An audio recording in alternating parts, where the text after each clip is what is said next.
This is a presentation of the Cornell University School of Industrial and Labor Relations, ILR, Advancing the World of Work.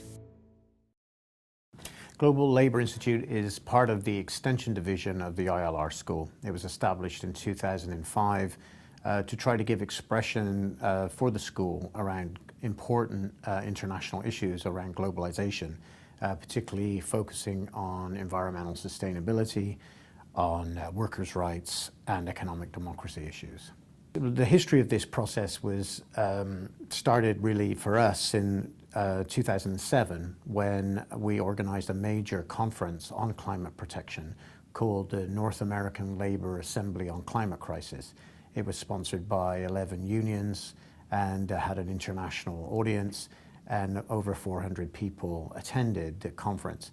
After that, we observed that the US labor movement was really not present at the UN level on climate protection, but other unions around the world were becoming increasingly engaged. So our goal was to build a delegation working with major unions to attend the climate protection talks in Bali, and we've done, this will be our third attendance at the very important negotiations in Copenhagen in December.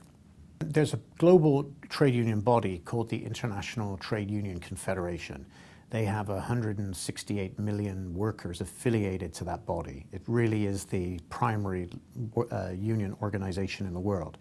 They've been leading the effort to influence the new treaty that will succeed the Kyoto Treaty, which expires in 2012. It's very important to the unions to have language in the treaty that addresses workplace issues, particularly the need for green investments, but also the need for transition assistance for workers who are affected by climate protection policies. So there's a risk for existing workers around climate protection, but there's also opportunities in terms of green job growth. So the unions want to get the workers' voice in the treaty. Bear in mind, though, that the treaty itself was, the working text is now half the size of what it was before, and will probably have to come down to something like 25 pages. So it's a bit of a challenge to get language on employment workers' issues in the final text that's agreed. Nevertheless, there is opportunities for unions to work with policymakers at the national level who will also be in Copenhagen, who will listen also to what unions have to say on these very important issues for workers and unions.